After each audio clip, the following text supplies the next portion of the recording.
बिस्मिल्लाहिर्रहमानिर्रहीम रब्बी यस्सिर वला तुअस्सिर वतम्मिम बिल खैर व बिका नस्तईन। पुराने वक्तों में बादशाह मसाजिद तामीर करवाया करते थे, तो एक मस्जिद का मीनार तामीर हो रहा था। मिस्त्री मजदूर सब लोग अपना काम कर रहे थे। उस दौरान वहां से एक औरत का गुजर हुआ। उस औरत ने देखा और अपने आप से बात की कि मुझे ये मीनार टेढ़ा नजर आ रहा है।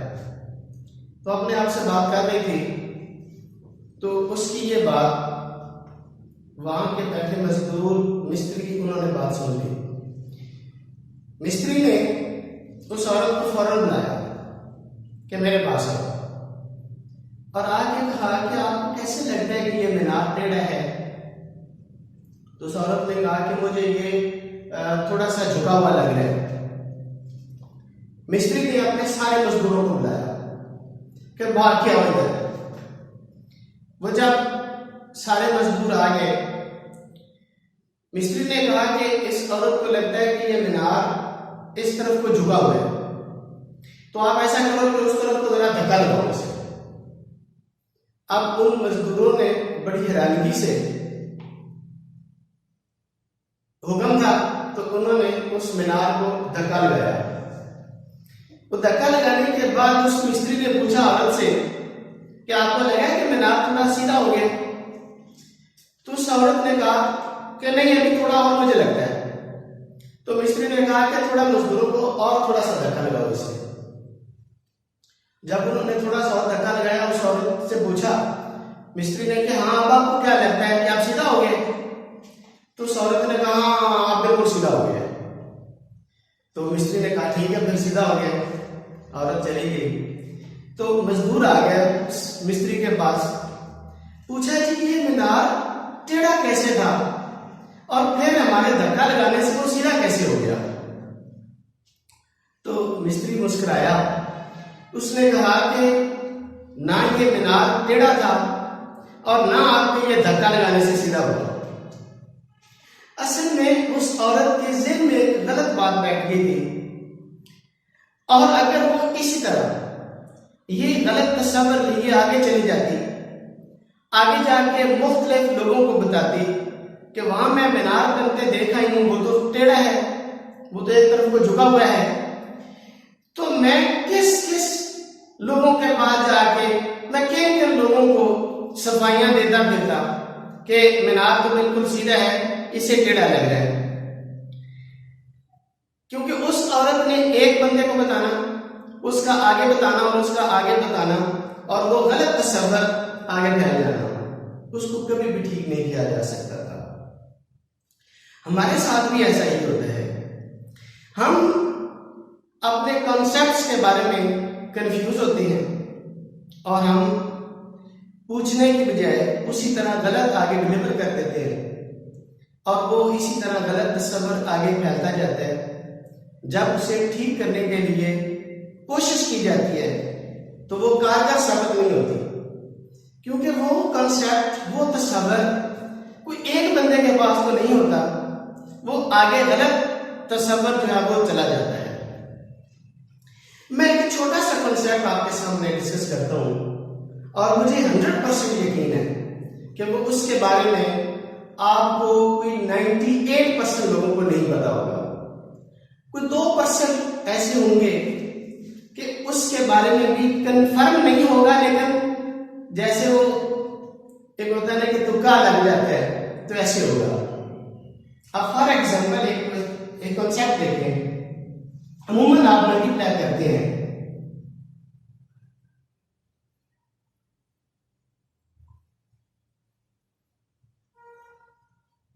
आपने मल्टीप्लाई किया, अब आप सबसे पहले मल्टीप्लाई करते हैं इसको 1 से मल्टीप्लाई किया जी।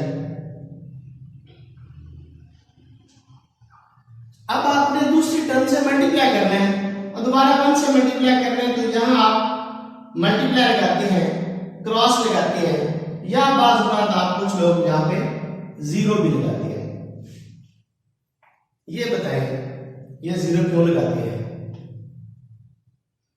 अब आप सोचें जब आप अगली टर्म से मल्टीप्लाई करते हैं तो यहां पे आप 2 क्रॉस लगाते हैं या आप 2 जीरो लगाते हैं। तो बताएं कि ये 2 जीरो या 1 जीरो क्यों लगाया।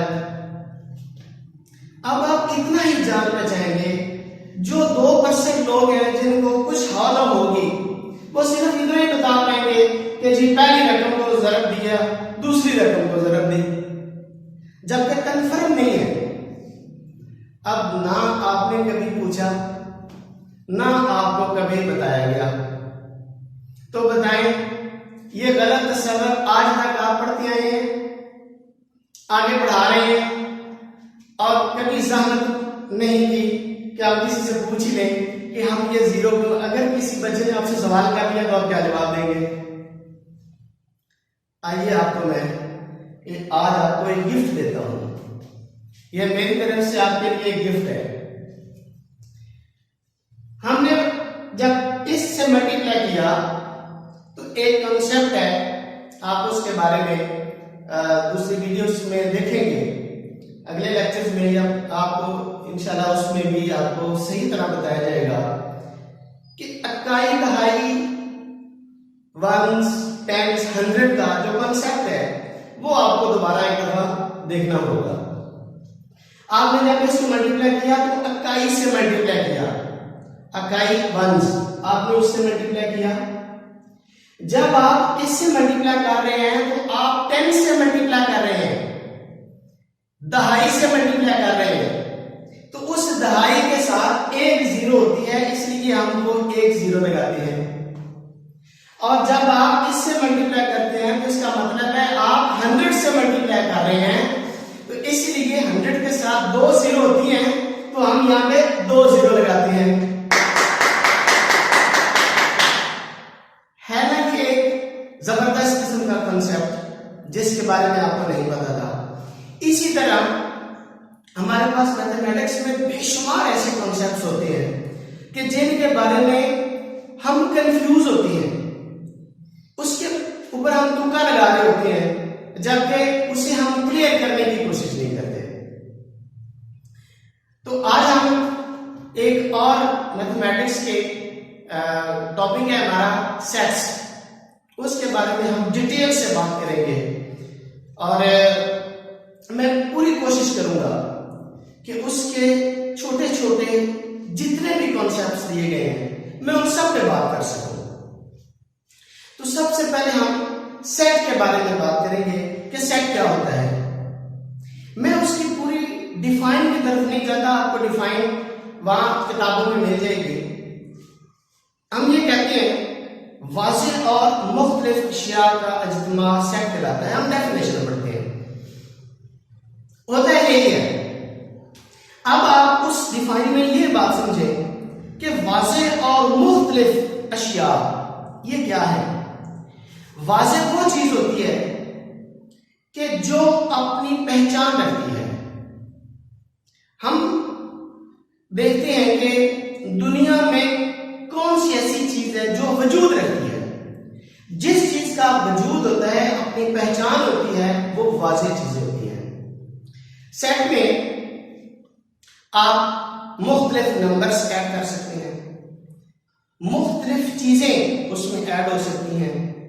घरों में आप वाटर सेट, टी सेट, ये भी वो चीजें हैं जिनका तस्वर है। ऐसी चीजें जिनका तस्वर नहीं है दुनिया में, अपनी पहचान नहीं रखती या अपना वजूद नहीं रखती। फॉर एग्जाम्पल, इंसान की नेकियां हैं, उसकी बुराइयां हैं, तो वो अपना वजूद नहीं रखती, वो हमें नजर नहीं आती, इसलिए ऐसी चीजें जो है वो सेट में शामिल नहीं होती।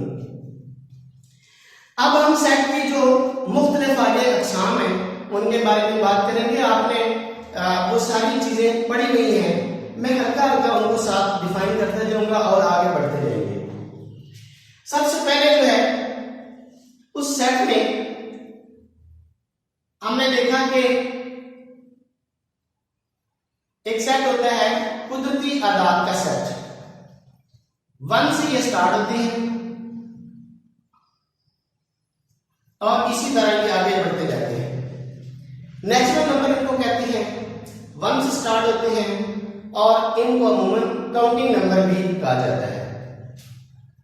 इसी तरह इसके अंदर अगर हम 0 का इजाफा कर दें तो ये बन जाते हैं होल नंबर। इसी तरह ये होल नंबर है, मुकम्मल आदाद। इसी तरह जब इसके अंदर हम पॉजिटिव और नेगेटिव नंबर का एडिशन कर दें तो वो हो जाते हैं सही आदाद।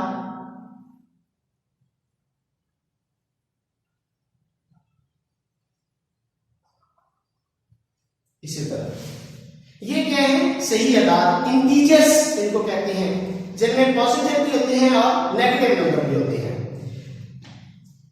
अब थोड़ा सा और आगे बढ़ते हैं। आपने पढ़ा है प्राइम नंबर, मुफरद आदाद, तो इसमें सबसे ज्यादा कंफ्यूजन होती है, सबसे ज्यादा परेशानी इस सेट में होती है, क्योंकि ये दो सेट के साथ इसका जाके कंफ्यूजन होती है कि एक होता है प्राइम नंबर और एक होता है ऑड नंबर। तो यहां पे बच्चे और टीचर्स दोनों मिक्स हो जाते हैं कि प्राइम नंबर और चीज है, ऑड नंबर और चीज है। प्राइम नंबर क्या है, ये ऐसे आदाद होते हैं जो सिर्फ अपने आप पे डिवाइड होते हैं या 1 में डिवाइड हो सकते हैं, अदरवाइज ये किसी और नंबर में डिवाइड नहीं हो सकते। सपोज हमारे पास है 2, 3, 5, 7, आगे बोलने लगे थे आप 9, तो 9 ऑड नंबर है। 11 ये है प्राइम नंबर, जबकि ऑड नंबर क्या है, 1, 3, 5, 7, 9, ये है प्राइम नंबर और ये है ऑड नंबर। तो सबसे ज्यादा जो कंफ्यूजन है वो इन दोनों सेट्स में होती है कि हम मिक्स हो जाते हैं कि ऑड नंबर कौन से हैं और मुफरद आदाद कौन से हैं। तो सबसे ज्यादा जो परेशानी होती है वो इन दोनों सेट्स में होती है। जो प्राइम नंबर है उनमें 1 नहीं होता, 2 से ये स्टार्ट होते हैं। क्वेश्चन आ सकता है कि सबसे छोटा मुफरद अदद कौन सा है। वो ऑप्शन दी गई होती है 1, 2, 3, 9 या और भी मुख्तलिफ हो सकती हैं। तो सबसे छोटा डिजिट जो है, जो प्राइम नंबर है, वो कौन सा है, 2 से ये प्राइम नंबर स्टार्ट होते हैं और ये ऐसे आदाद होते हैं जो अपने आप के अलावा किसी और पर तकसीम नहीं होते। हम थोड़ा आगे बढ़ते हैं।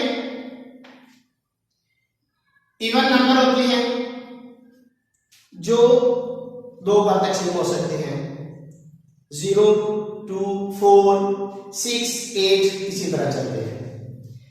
आगे आपने और भी 2 सेट पढ़े होंगे। अक्सर बात आपने पढ़ा होगा क्यू और आपने पढ़ा होगा क्यू डैश। ये होते हैं नातिक आदाद और ये होते हैं गैर नातिक आदाद। इनको ये एक अलग टॉपिक है, इसी पर भी बात हम करेंगे, लेकिन थोड़ा सा बाद में। मैं पहले यहां तक डिफाइन करके हम अपने सेट्स को थोड़ा और आगे बढ़ा लें, उसके बाद हम इसका डिटेल में बात करेंगे। इन सेट्स के बाद आगे बढ़ते हैं। जो सेट्स को डिस्क्राइब करने के तरीके बताए गए हैं। डिस्क्राइब करने के 3 तरीके हैं। उनमें बात हम कर रहे थे कि सेट को डिस्क्राइब करने के तरीके कितने होते हैं। तो सेट को डिस्क्राइब करने के 3 तरीके जो बताए गए हैं, अब हम उन पर बात करते हैं। उनमें जो पहला तरीका है वो है बयानिया तरीका। डिस्क्रिप्टिव फॉर्म होती है जिसको हम डिस्क्राइब करते हैं अल्फाज में। अक्सर औकात आपने देखा होगा, लिखा होता है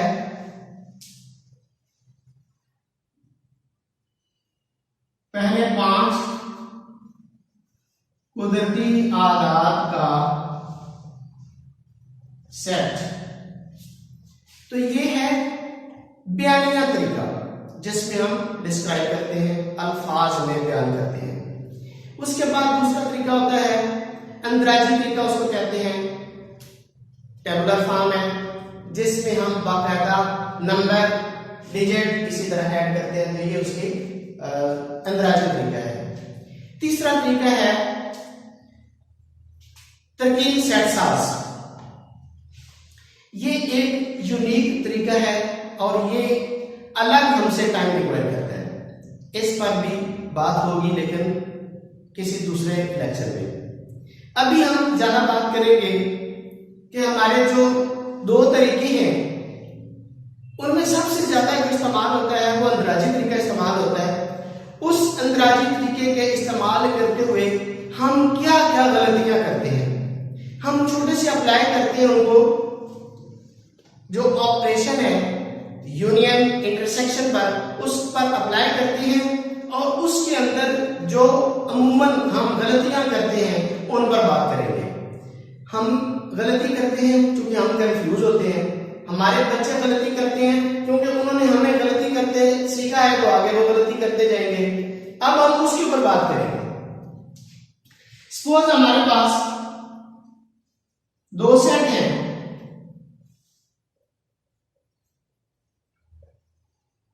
और एक सेट बी है, तो इस पर हम बात करते हैं।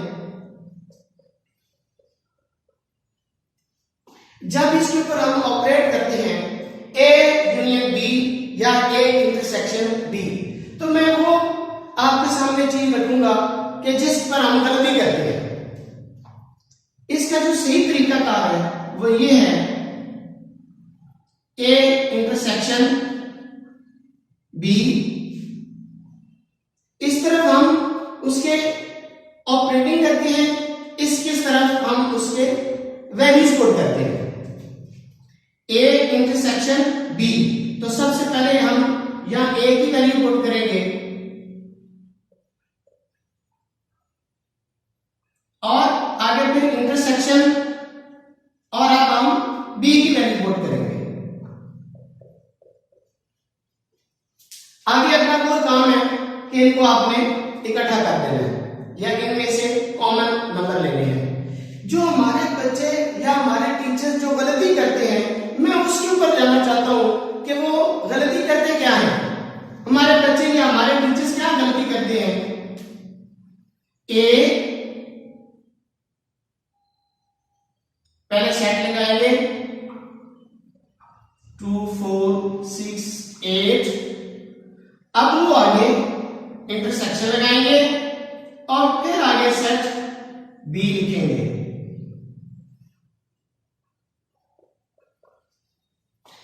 अब ये देखें, इस सेट में हमने जो सही तरीका कार है वो क्या है कि हमने पहले ए इंटरसेक्शन बी और फिर आगे उसके बाद हमने उसकी वैल्यूज पुट की है। जबकि हमारे बच्चे या हमारे टीचर अमूमन क्या गलती कर रहे हैं, वो सबसे पहले लिखते हैं ए इक्वल टू, आगे उसकी वैल्यू पुट की, दोबारा इंटरसेक्शन लगाया और फिर आगे बी लिख दिया, जबकि ये तरीका का गलत है। इसी तरह यूनियन भी इसी तरह की गलती करते हैं, ए माइनस बी में भी इसी तरह की गलती करते हैं। हम यहाँ पे मैं आपको दोबारा इस बात के ऊपर फोकस करूंगा कि ये जो गलती मैंने इंडिकेट की है इसको दोबारा अच्छी तरह देख लें कि यही गलती हमारी यूनियन में भी होती है, इंटरसेक्शन में भी होती है। जब आप a माइनस बी करते हैं या b माइनस a करते हैं तो यही गलती हम दोहराते हैं। आज के बाद ना आप ये गलती करेंगे और ना आपके ये बच्चे गलती करेंगे, क्योंकि जब आप कंफ्यूज नहीं होंगे तो मुझे पूरा यकीन है कि आपके बच्चे वो भी कंफ्यूज नहीं होंगे। आगे बढ़ते हैं, इसको यही स्टॉप करते हैं। बाकी सारा काम आपको आता है तो मैं उसकी डिटेल में नहीं जाना चाहता। आगे बढ़ते हैं जो इसके बाद वेरी वेरी इंपॉर्टेंट एक कॉन्सेप्ट है और उसके ऊपर भी आप बड़े ढेर सारे कंफ्यूज रहते हैं। इंशाल्लाह आज के इस लेक्चर के बाद आप उस टॉपिक में भी कंफ्यूज नहीं रहेंगे। वो क्या है?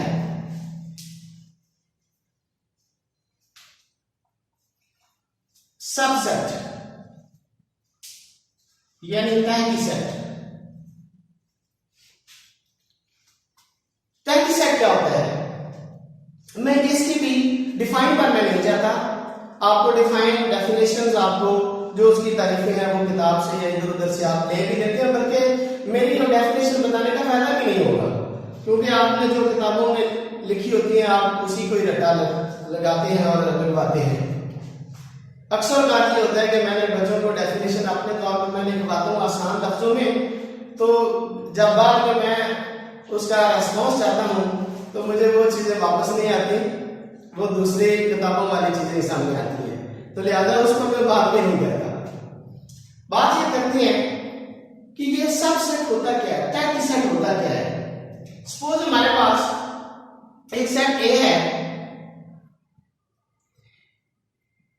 1 2 3 4 और एक सेट बी है 1 2 3 4 5 6। ये मैंने दो सेट लिखे हैं, तो इसका मतलब है सेट ए के तमाम अरकान सेट बी का हिस्सा है। सेट ए के तमाम एलिमेंट्स सेट बी के अंदर शामिल है। सेट ए में है 1 2 3 4 और सेट बी में शामिल है 1 2 3 4 5 6। तो जो सेट ए है वो सेट बी का तहती सेट है।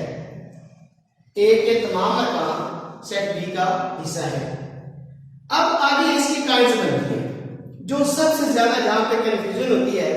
आपने पढ़ा है कि एक प्रॉपर सबसेट होता है और एक इम्प्रॉपर सबसेट होता है, यानी एक वाजिब तहती सेट आपने पढ़ा और एक गैर वाजिब तहती सेट पढ़ा है। तो अब उसके हम आप उस पर बात करेंगे। एक आपने पढ़ा वाजिब तहती सेट और ये आपने पढ़ा गैर वाजिब तहती सेट। अब वाजिब तहती सेट क्या होता है? एक सेट ए है और एक सेट बी है। मैं उसके एग्जांपल ले लेता हूं। सेट ए है 2 4 6 और एक सेट बी है 1 2 3 अप टू मैंने 10 लिख दिया। अब आप ये देखिए सेट ए के तमाम अरकान सेट बी में शामिल हैं, सेट ए के तमाम अरकान सेट बी में शामिल हैं। तो बी के अरकान ए में पूरे पूरे नहीं है, यानी इसका 2 इसमें है, इसका 4 इसमें है, 6 इसका उसमें है, लेकिन तमाम अरकान जो है वो सेट ए में शामिल नहीं है। ए के तमाम अच्छी तरह जब बात आपको समझ आ रही हो तो इसको आप दोबारा सुन सकते हैं, इन अल्फाज को दोबारा दोहरा सकते हैं।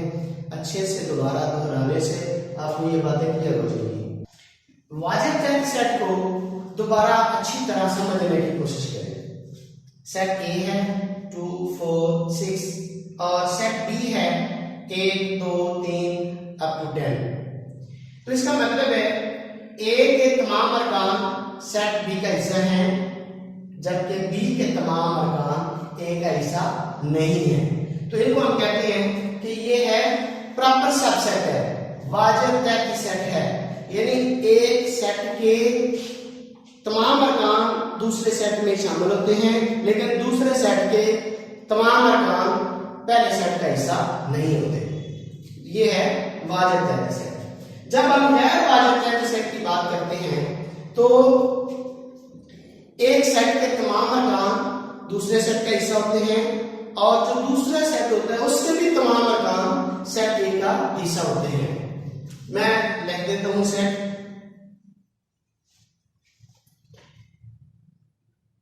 2 4 6 और सेट बी है 2 4 6।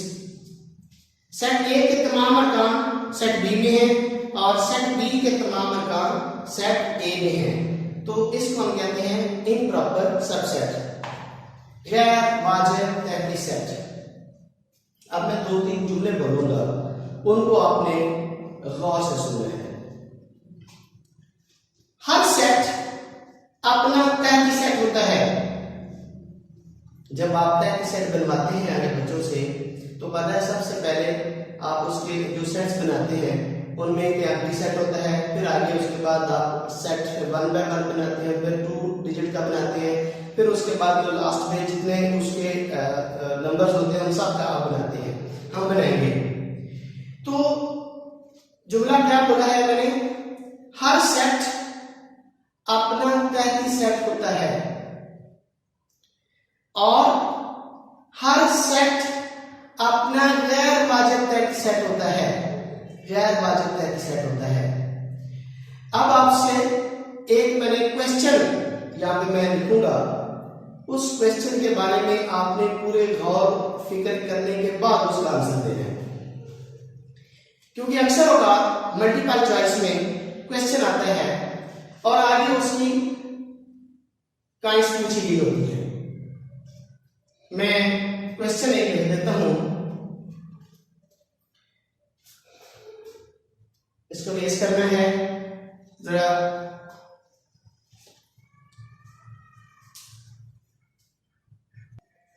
क्या आप थक तो नहीं गए? पसीना मुझे आ रहा है और प्यास आपको लग रही होगी, तो परेशान नहीं होना। हम क्वेश्चन की तरफ बढ़ते हैं, घबराना भी नहीं है। आप आए जरा क्वेश्चन की तरफ। क्वेश्चन है हमारा, सेट ए का सेट बी से क्या ताल्लुक है? सेट ए है और ये दिया गया सेट बी है। आपने अक्सर ये क्वेश्चन आया भी होगा कि उसके ऑप्शंस क्या हैं? वाजिब तहती सेट है, गैर वाजिब तहती सेट है, तहती सेट है, या डी में नन ऑफ दीज आप बोलते हैं, या इनमें से कोई नहीं है, या कोई और ऑप्शन दी गई होती है। अब आप सोचें, गौर फिक्र करें, अपने जो बात हम पहले कर चुके हैं उसको रिवाइज करें, और रिवाइज करने के बाद आप देखें कि आप इन तीनों ऑप्शंस में जो आपके लिए सूटेबल है या इस क्वेश्चन के लिए सूटेबल है, आपको क्या समझ आती है।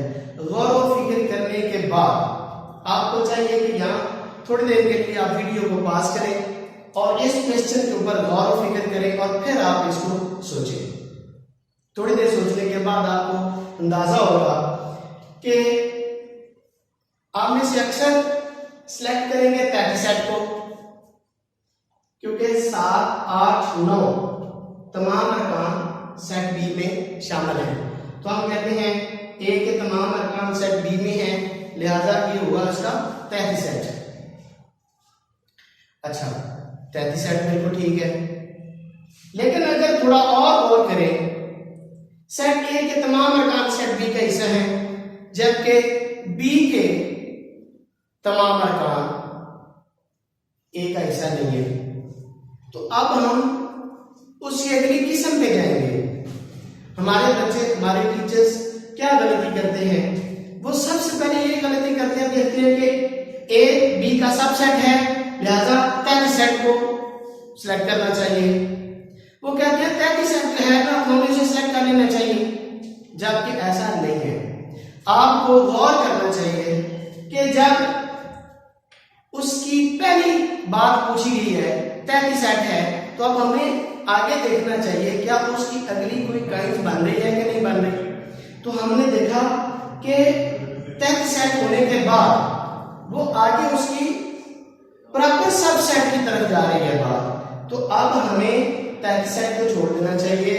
तो अब हमें उसकी अगली किस्म को सिलेक्ट करना है, जो कि हमारे पास है वाजिब तहती सेट की किस्म बन रही है। तो हमें इस क्वेश्चन में वाजिब तहती सेट जो है उसे सिलेक्ट करना चाहिए, जबकि हमारा सही आंसर जो है वो वाजिब तहती सेट ही है। आपने देखा कि ये कितना कंफ्यूज करने वाला क्वेश्चन है। तो हमें इन बातों का ख्याल रखना चाहिए कि जब इस तरह के उसमें सबसे ज्यादा अच्छा सूटेबल जो है वो हमारा आंसर क्या होता है। करीब करीब क्वेश्चन लग रहे होते हैं, करीब करीब आंसर आ रहे होते हैं, लेकिन जो 100% एक्यूरेट होता है हमें उसकी तरफ जाना चाहिए। आगे बढ़ते हैं। अब हमारा जो है इसके बाद मैं आगे बढ़ता हूं। एक और सेट बड़ा कंफ्यूज करने वाला है और बड़ा इंपॉर्टेंट सेट है, वो है मुतराकिब सेट।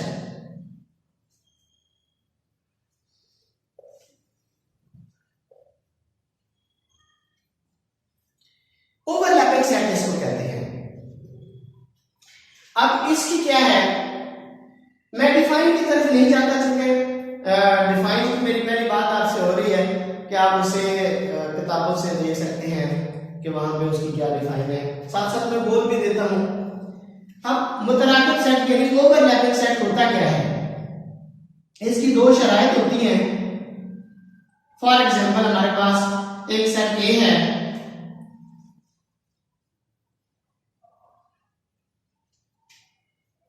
और एक सेट बी है।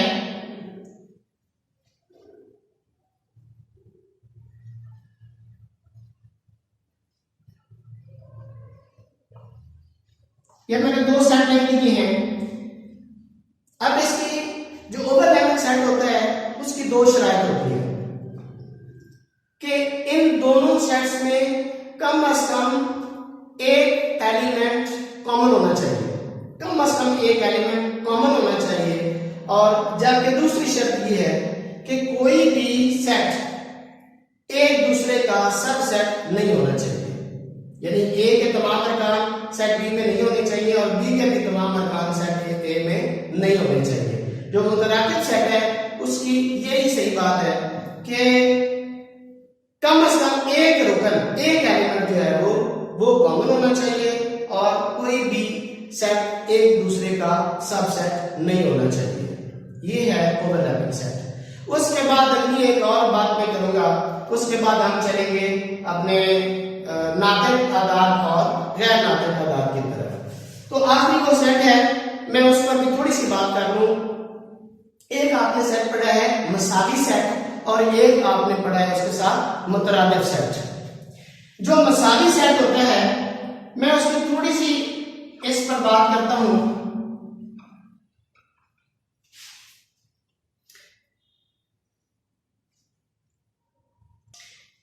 हमने लिखा मसावी सेट और साथ इसके मुतरादिफ सेट।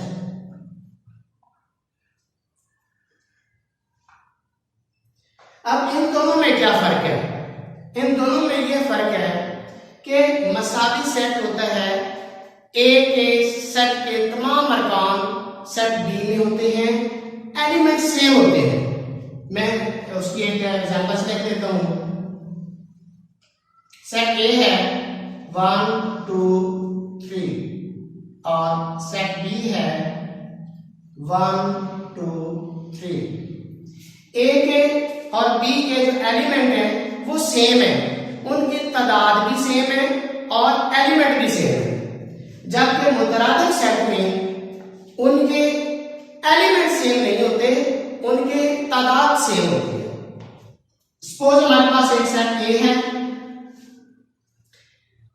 2 4 6 और सेट बी है ए बी सी।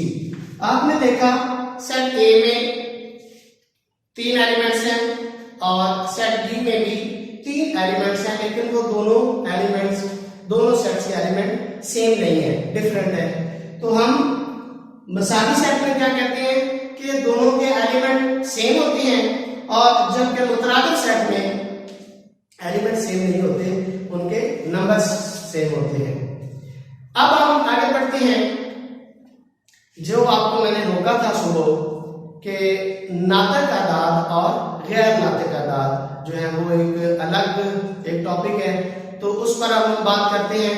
लेकिन उन पर बात करने से पहले आपको थोड़ी देर के लिए वीडियो को पॉज करना चाहिए और वीडियो को पॉज करके जाएं, एक गिलास पानी पिए और फिर वापस आए, फिर मैं आपसे अगली बात करता हूँ।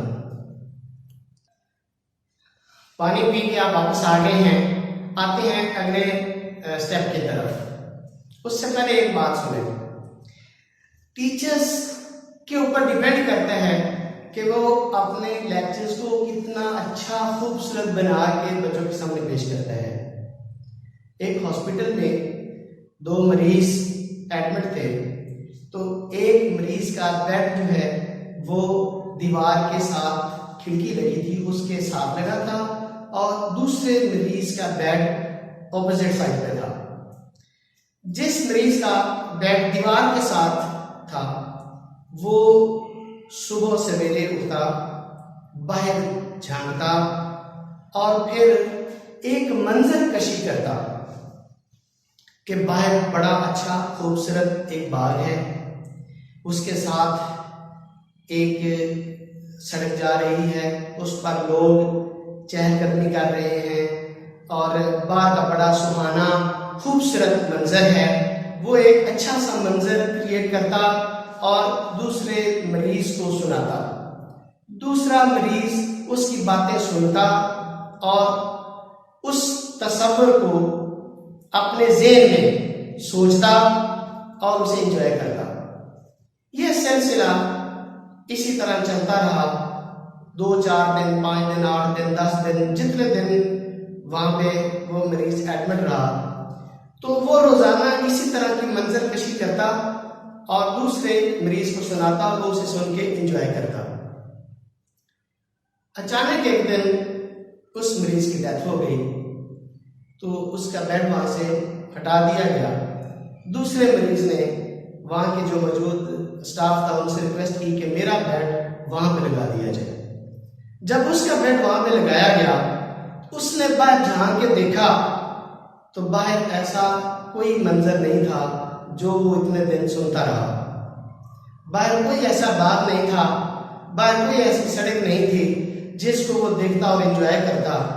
तो उसने स्टाफ को बुलाया जो वहां मौजूद था, उससे पूछा कि यहाँ जो इतने दिन बंदा या एडमिट रहा है वो मुझे बाहर का मंजर इस तरह का दिखाता था, वो मुझे इस तरह की बातें बताता था, तो मैं तो देख रहा हूं बाहर ऐसा कुछ भी नहीं है।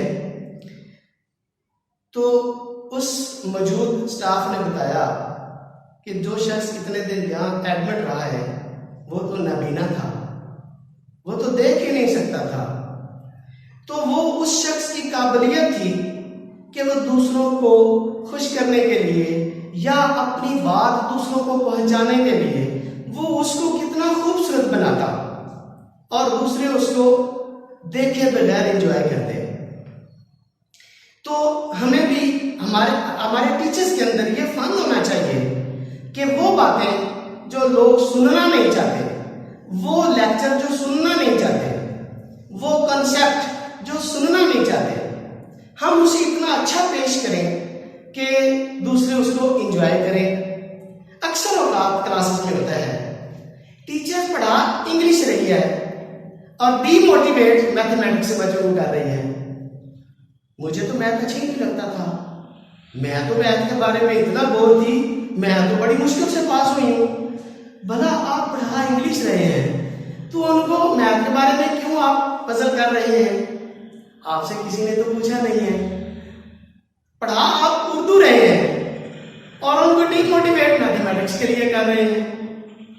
मैंने तो 30 नंबर लिए, पास हुई मसा मार के।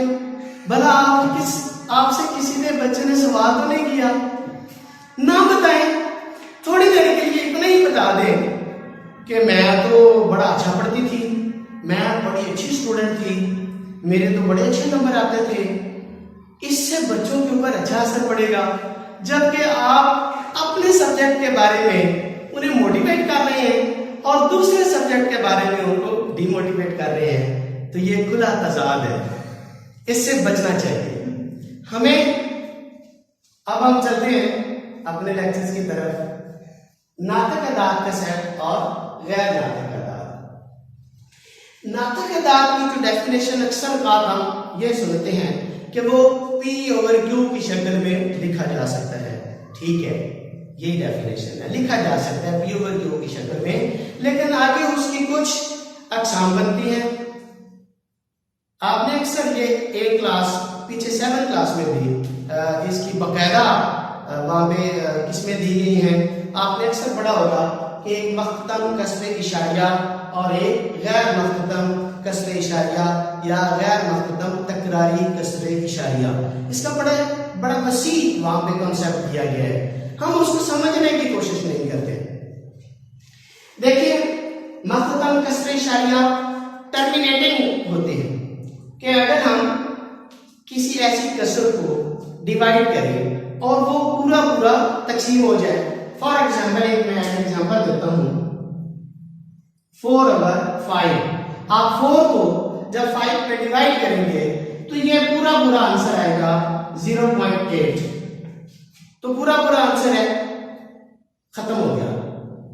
ये है नातक अदद। इसी तरह कुछ ऐसी कसरें होती हैं जो कि पूरे तकसीम नहीं होते, वो आगे बढ़ते जाते हैं, लेकिन वो एक सीक्वेंस में आगे बढ़ते हैं।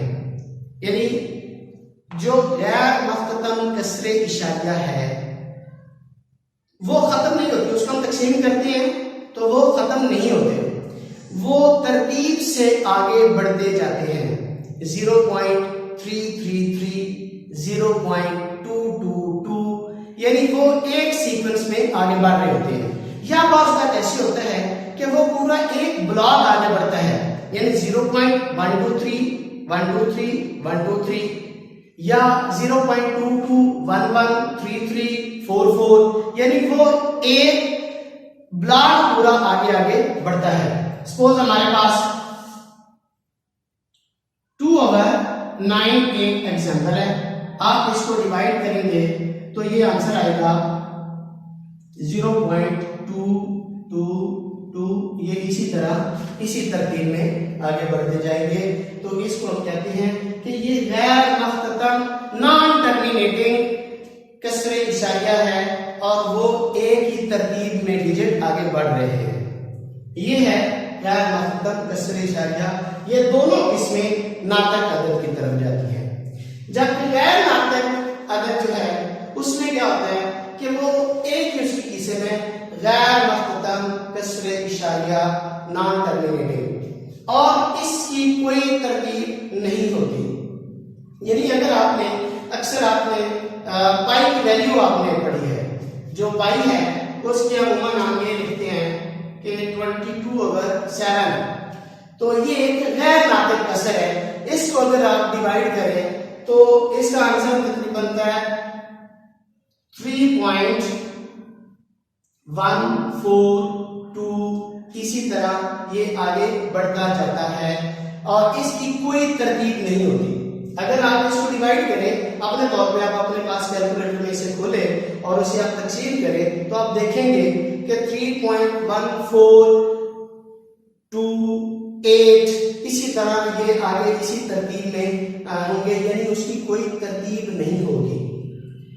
कभी 1 आ रहा होगा, कभी 2 आ रहा होगा, कभी 5 आ रहा होगा, कभी 6 आ रहा होगा, दोबारा 1 आ जाएगा, यानी उसकी कोई तरतीब नहीं होती।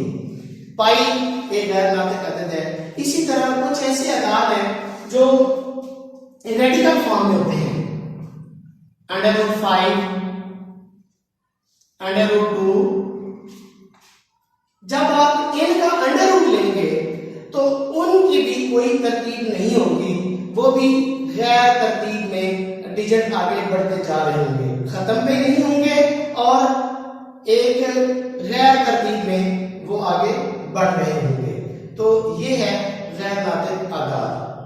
नातिक अदाद में 2 किस्में होती हैं कि उसे हम तकसीम करते हैं तो वो पूरा तकसीम हो जाता है, या अगर हमको पूरा तकसीम ना हो तो वो एक तरतीब में आगे बढ़ रहे होते हैं। जबकि गैर नातिक अदाद में वो तकसीम पूरे नहीं होते और एक बेतरतीब डिजिट जो है वो आगे बढ़ रहे होते हैं। उम्मीद करता हूं कि आज का लेक्चर जो है वो आपके लिए बड़ा इंफॉर्मेटिव साबित होगा। Thank you.